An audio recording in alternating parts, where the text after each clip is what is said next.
यहाँ नदी के प्रवाह के दृष्टांत द्वारा जीव की पर्याय जनित भूल और स्वभावगत विशेषता को समझाकर स्वभाव का लक्ष्य कराते हैं। देखो, ये भाषा तो खैर हमारी समारी हुई है, क्योंकि बड़े दादा ने अनुवाद किया, फिर हमने संपादन किया, लेकिन वो भाव उनका पूरा जो भी उनने अपनी गुजराती में व्यक्त किया होगा वो बिल्कुल बिल्कुल ऐसा ही है। और जो लोग दूसरे अनुवाद करते हैं ना हिंदी का, तो वो वैसे ही अक्षर टू अक्षर करते हैं, तो उसमें कुछ अर्थ समझ में नहीं आता। देखो क्या, यहाँ नदी के प्रवाह के दृष्टांत द्वारा जीव की पर्याय जनित भूल और स्वभावगत विशेषता को समझाकर स्वभाव का लक्ष्य कराते हैं।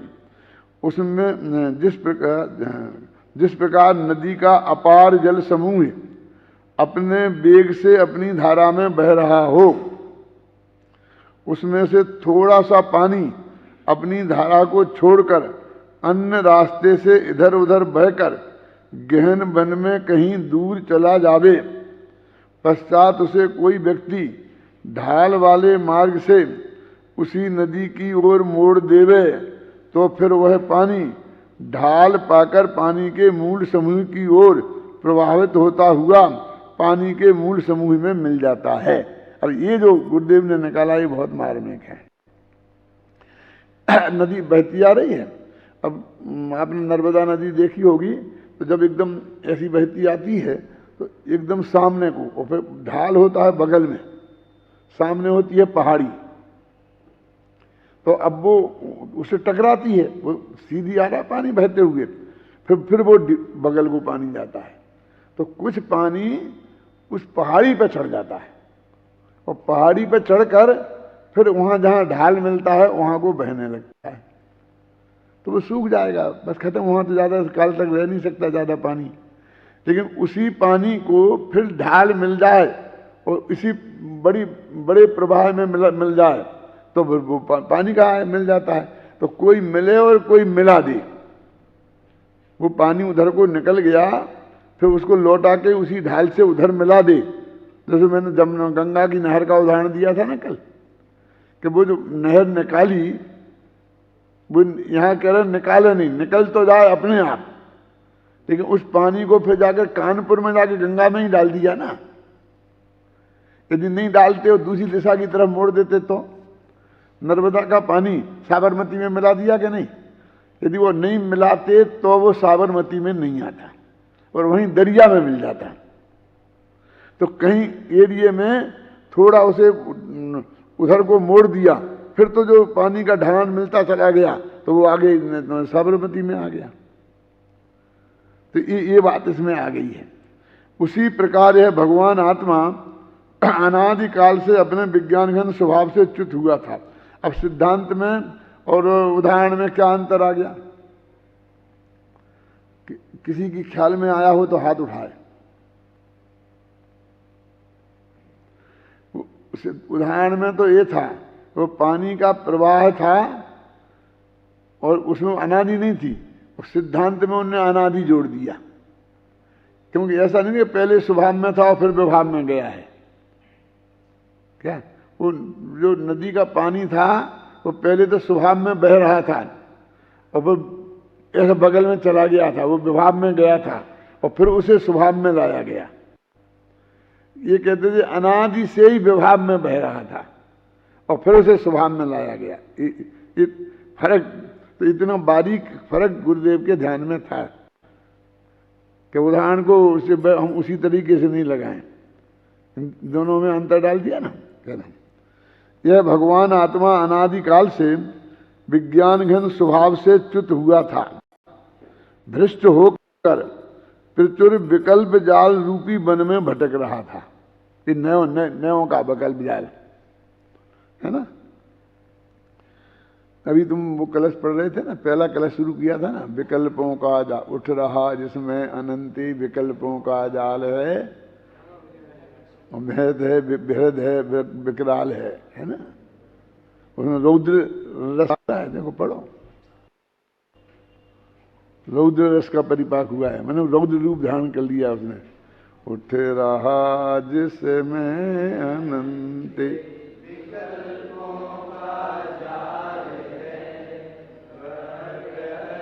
मैं पक्ष पक्षा है बिकराल।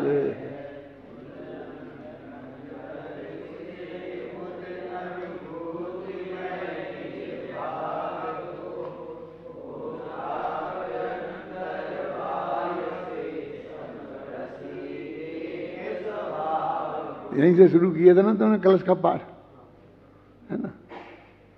तो वो अनंत विकल्पों का जाल उठ रहा था, विकराल था वो, भयानक रस, ख्याल में है ना, बीभत्स रस। फिर बाद में वो शांत रस में परिणमित हो गया। और ये वो पानी के ढाल में जो कभी तुमने देखा हो, जो झरने जहाँ होते हैं ना, तो कहीं वो दागे बहुत जोर से धारा टकराती है तो सफ़ेद फैन फैन फैन सफ़ेद सफ़ेद सा होता है, उफान सा आने लगता है, और फिर कहीं कहीं धीरे बिल्कुल समरस से धार से बहने लगती है। फिर जब जैसी जैसी जमीन आती है ऊबड़ खाबड़, तो वो वैसा वैसा पानी अपना रूप बदलता रहता है, ख्याल में है ना? ये मानते हैं ना कि जो पशु लोग वृत्ति होते हैं, कहते हैं बहुत वृत्ति शंभु रमण समुद्र में त्रिंच पंचम गुण स्थान वृत्ति है, तो वो छना पानी, वो ही पानी पीते हैं। जब वो पानी वो टकराता है ना पहाड़ियों में से, तो वो कहते हैं प्राशुक हो जाता है, वो निर्जंतु हो जाता है, क्योंकि वो उसके जीव उसमें जिंदा ही नहीं बच सकते हैं। जिस तरह से वो टकराया है ना, वो मानते हैं ना, वो देखो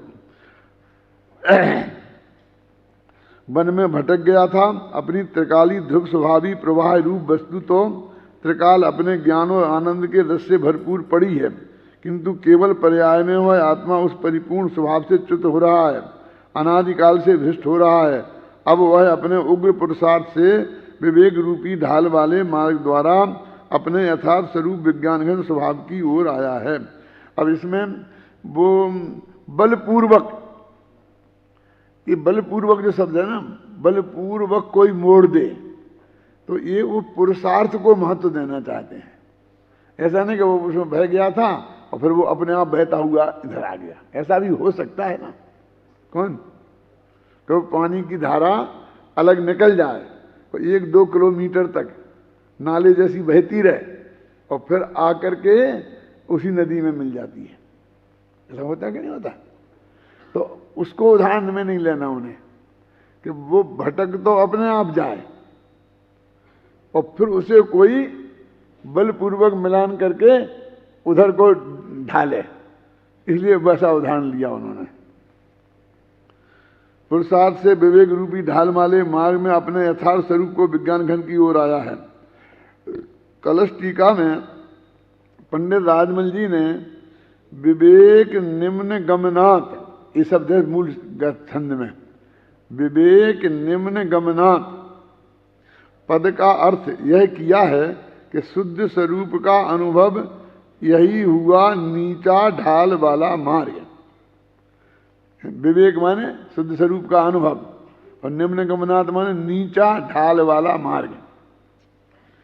उस कारण से जीव द्रव्य का जैसा स्वरूप था वैसा प्रकट हुआ।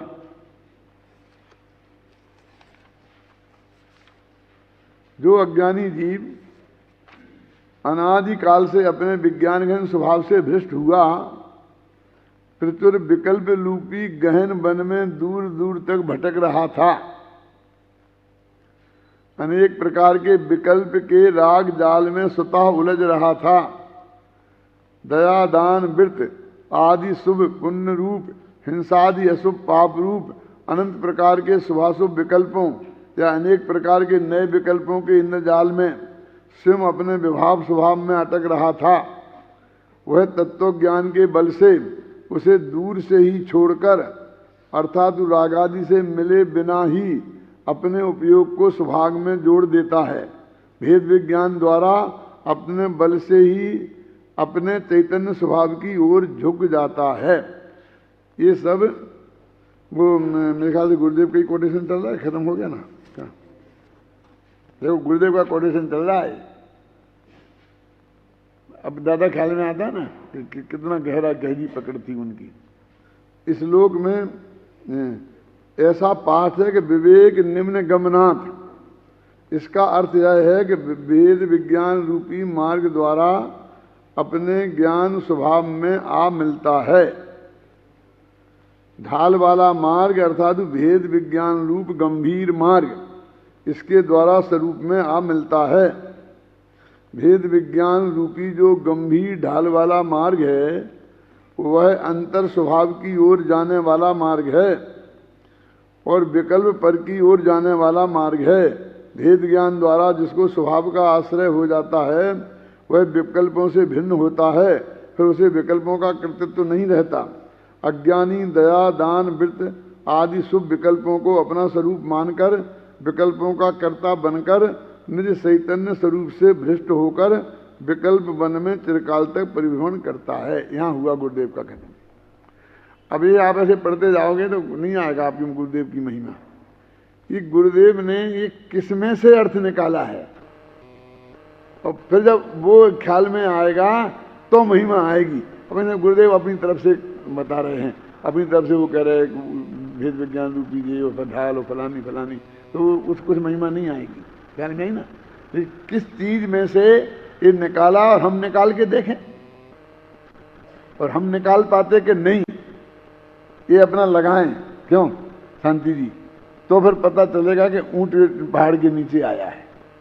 हमको अंदर से तो मालूम पड़ जाएगा ना कि यदि गुरुदेव श्री ये अर्थ नहीं बताते तो हम ये अर्थ नहीं निकाल सकते थे, है ना। तो इसमें गुरुदेव की महिमा आई।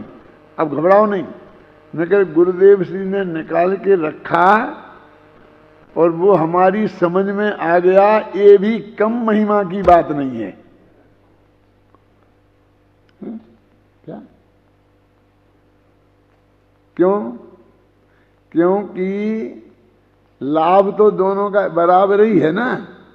समझ में तो आ गया ना, एक को बिना समझाए अपने आप आ गया और एक को समझाने से आ गया, लेकिन समझ में आने का जो लाभ है वो तो दोनों को एक सा ही मिलेगा ना। अंतर समझ में ना। तो इतनी सी बात है कि हमारी बुद्धि यदि वैसी नहीं है तो हम दूसरी जगह ऐसा मौका आएगा और गुरुदेव जैसा कोई आदमी नहीं निकाल के बताने वाला नहीं मिलेगा तो हम नहीं समझ पाएंगे। लेकिन अभी तो हमारे महाभाग्य से गुरुदेव श्री जैसा मिल गया ना। गुरुदेव श्री का मतलब अपना गुरुदेव श्री का एक उदाहरण है, जिसको जो मिल गया और जिसको जिससे जो समझ में आ गया वो उसी की बात है ना।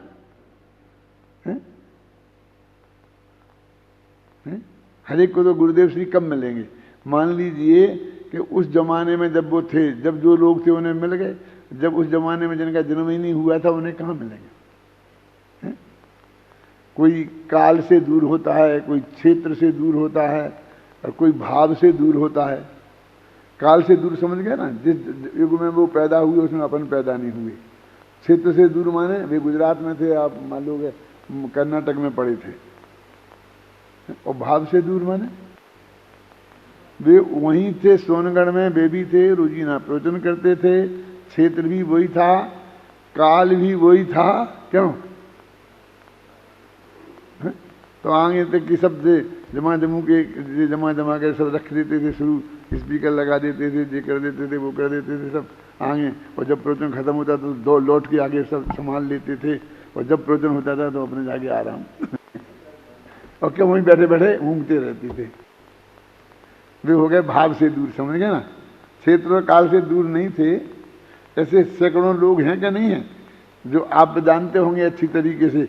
आप एक एक दफे उंगलियों पे गिनकर भी बता सकते हैं कि देखो हमने ऐसे ऐसे लोगों को देखा। सारी जिंदगी सोनगढ़ रहे, और वो नहीं कि जो वहाँ रसोईया बन के रहे, वो नहीं कि जो वहाँ झाड़ू लगाने का काम करते थे, कि वो जो सिर्फ आत्म कल्याण की भावना से रहे। बस उन्हें ये समझा यहाँ रहना, 2 टाइम शांति से सुनना और मैंने करना, यही आत्म कल्याण का मार्ग है। उसकी वहाँ पुरुषार्थ करके उसमें पूरा समझना, इसको कुछ नहीं। मैं पूछता हूँ कि वहाँ जो बैठे थे 10, 20, 50 लोग, तो उनमें से मान लो एक हरि भाई थे, तो वे भी वैसे ही थे ना जैसे वे लोग बिना पढ़े लिखे थे। मतलब धर्म किसी स्कूल में नहीं पढ़े थे, किसी विद्यालय में धर्म पढ़ के नहीं आए थे, तो हरि भाई भी नहीं पढ़ के आए थे। तो हरि भाई ने इतना क्यों कर लिया और उनने क्यों नहीं कर पाया? मतलब वो थे हिम्मत भाई थे, जो भी थे, खेमचंद भाई थे, जैसे खेमचंद भाई सेठिया थे ऐसे और सेठिया भी थे ना। तो खेमचंद भाई ने क्यों कर लिया और सेठियों ने क्यों नहीं कर पाया? वे भी तो किसी विद्यालय में पढ़ के नहीं आए थे ना।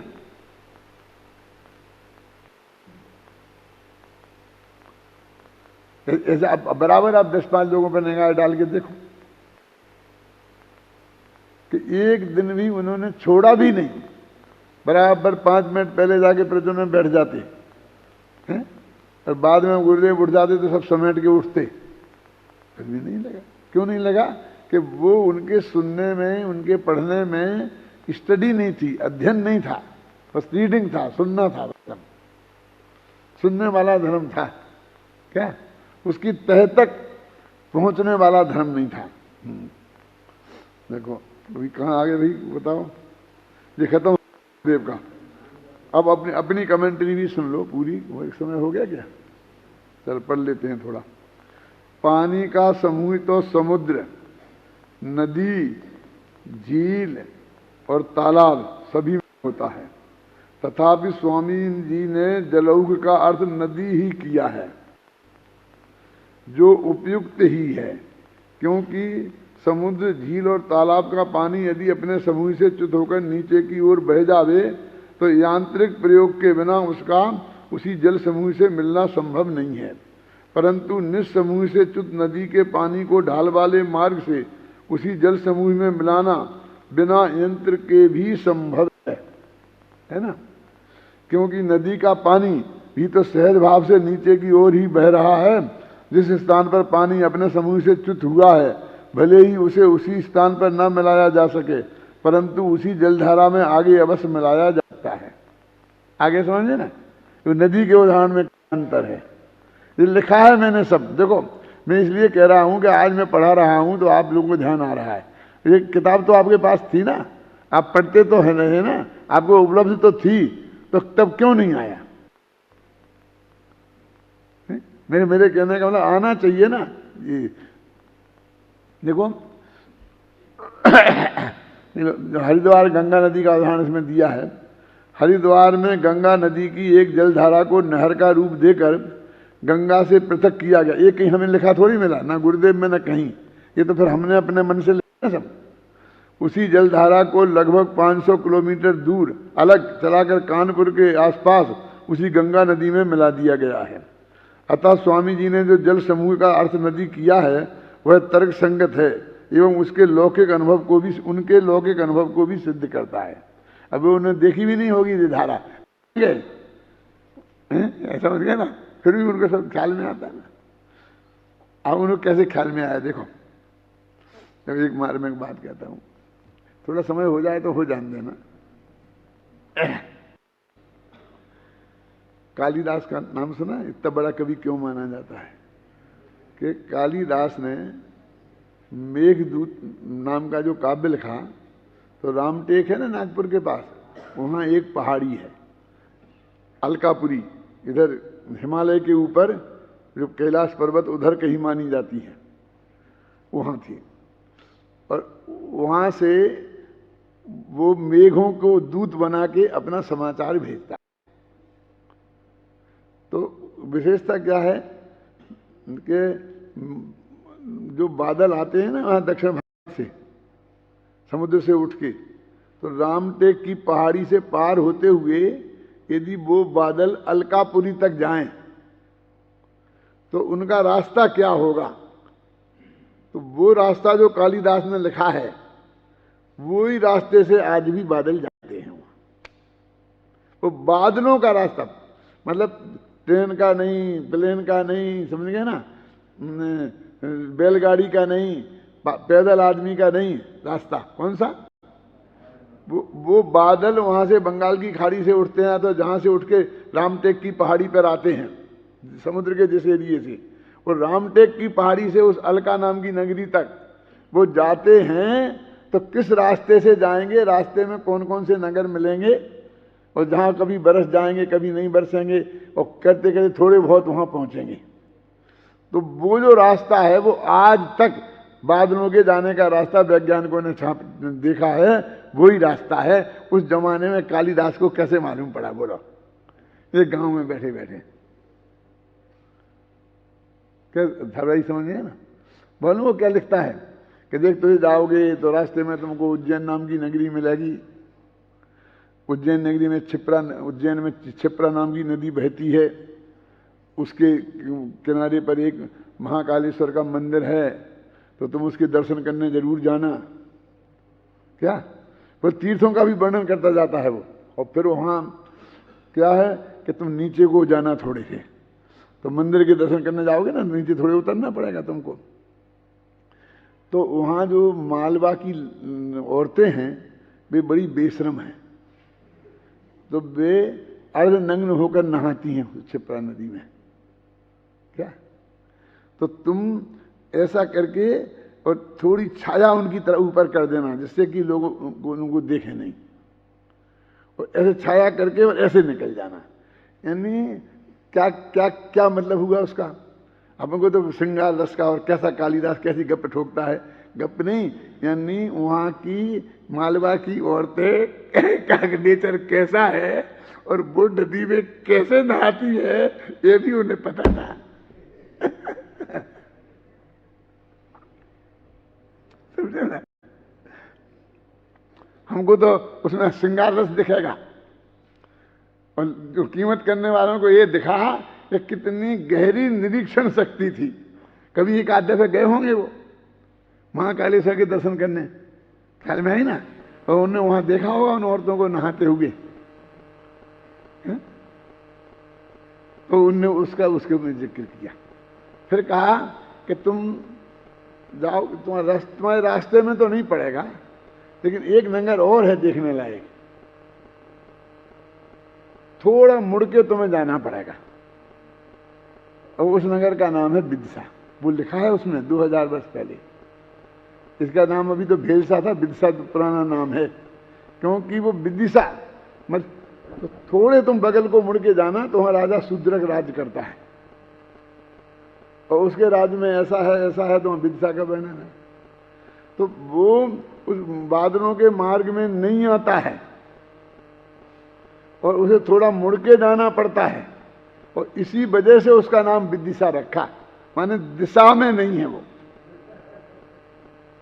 माने तेरी जो दिशा है अलकापुरी जाने की, उस दिशा में वो नहीं आएगा, वो विदिशा है। ख्याल में आई ना, ये उसने लिखा। अब एक तो ये हो गया। फिर दूसरा क्या है कि उन्होंने रघुवंश लिखा। रघुवंश का नाम सुना आपने? क्योंकि ये चीजें भी तुम विद्वानों की बहुत काम की हैं जिंदगी में, तुम्हें आना चाहिए ना। ये अकेले बस एक समय साल रट लेने से काम नहीं चलेगा। कि जब लंका को जीत के और रामचंद्र जी रावण के पुष्पक विमान पे उन्होंने अपना कब्जा कर लिया, उस पुष्पक विमान से अयोध्या आए, तो कोई एयरलाइन आदि आज प्लेन नागपुर से चले और अयोध्या जाए तो जिस रास्ते से जाएगा उसी रास्ते से उनने उस वक्त बताया, हवाई मार्ग।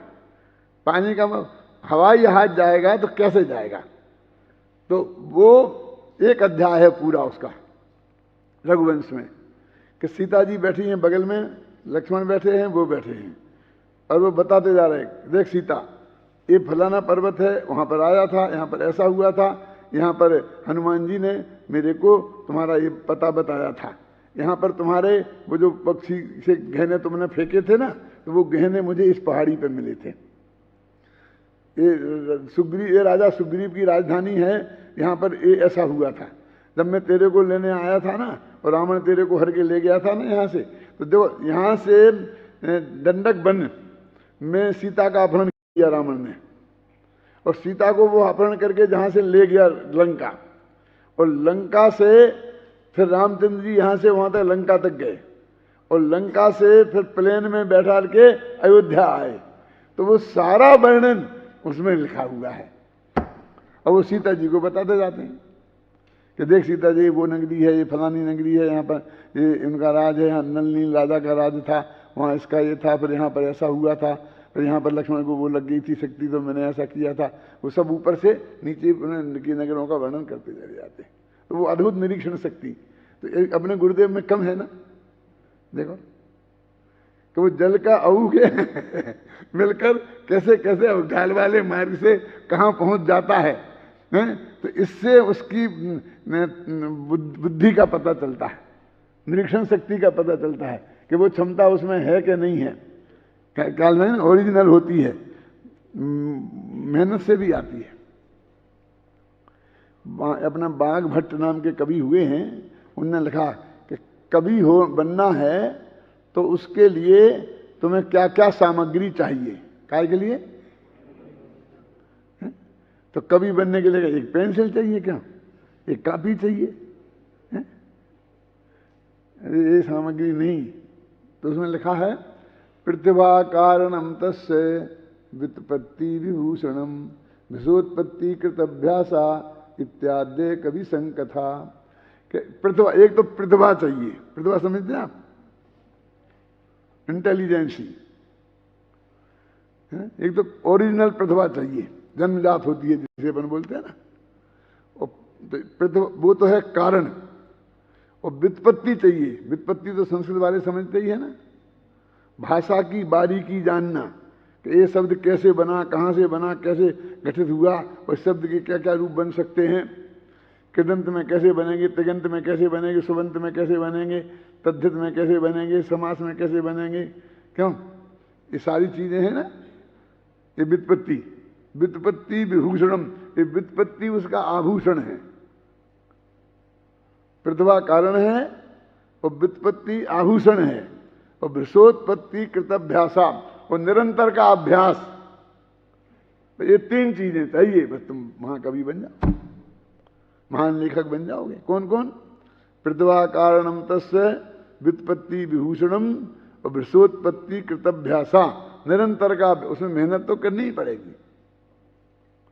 ये नहीं रहा पेन चाहिए, कॉपी चाहिए, अरे काय की सामग्री है, इसे क्या लेना देना है, क्या? ये तीन चीजें चाहिए। कभी कभी की क्या क्या सामग्री चाहिए। देखो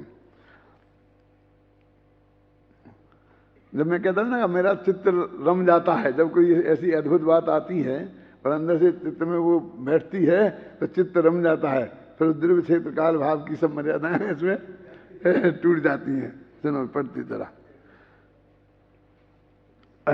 अतः स्वामी जी ने जो जल समूह का अर्थ नदी किया है वह तर्क संगत है, पर यह उनके लौकिक अनुभव को सिद्ध करता है। बाकी देखो कल करेंगे।